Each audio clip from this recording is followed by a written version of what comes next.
வரம் வரம்லாம் இப்போ இல்லை, யாரும் வரல. வாக்கு கொடுக்காம இருக்கலாம், அது ஒன்று.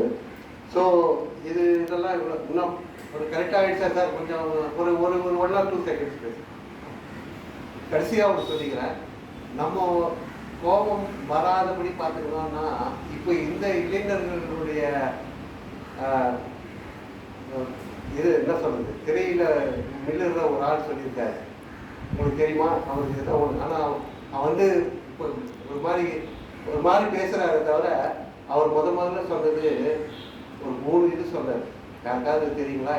நம்ம நடிகரில் கதாநாயகனாக நடித்து முடிச்சிட்டார், இப்போ ஆல்மோஸ்ட் முடிச்சிட்டார். அவர் ஒன்று சொன்னார், அது யாருக்கா தெரியுமா? தெரியுங்களா உங்களுக்கு? சொல்றீங்க. உசு பேசுறவங்கிட்ட உம்முன்னு இருக்கணும், கடுப்பு பேசுறவங்கிட்ட ஜம்முன்னு இருக்கணும். அப்பதான் வாழ்க்கை ஜம்முன்னு போகும். சூப்பரான இது மைண்ட்ல ஞாபகம் வச்சுக்கலாம். அவங்ககிட்ட நல்ல விஷயங்கள் இதெல்லாம் ஸ்கிரிப்ட் வச்சு படிக்கிறார், அது வேற விஷயம். ஆனா அப்போ அந்த சொல்லும் போது அது ரொம்ப கேட்சியா இருந்தது. இந்த காலத்துல அது மாதிரி மக்களுக்கு அதெல்லாம் மைண்ட்ல வச்சுட்டு அந்த கோபம்ன்றதே வராது. கோபம் காமிக்கணும், ஆனால் நடிப்பு கோபம் தான் காமிக்கணும். அப்போதான் நம்ம லைஃப்ல ஓரளவு ஸ்மூத்தாக போகிறதுக்கு, நம்ம உடம்பு கெட்டு போகாமல் இருக்குது. அது ஒன்று. ரிலேஷன்ஷிப்பும் கெட்டு போகாது. கல்யாணம் பண்ண கல்யாணம்னா நமக்கு தெரியாது. என்னென்னமோ ஆடினதெல்லாம் 60 வயதுக்கு மேலே அப்படி பழக்கம் இருக்குது. அது மாதிரி. அதனால இவ்வளோ நேரம் பொறுமையாக கேட்டீங்க.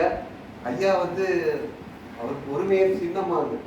என்ன ஒரு வாட்ஸ்அப்பில் மேரேஜுக்கு இன்விடேஷன்லாம் எப்படி தெரியுமா கொடுக்குறாங்க? வாட்ஸ்அப்பில் அனுப்பிச்சிடுவாங்க.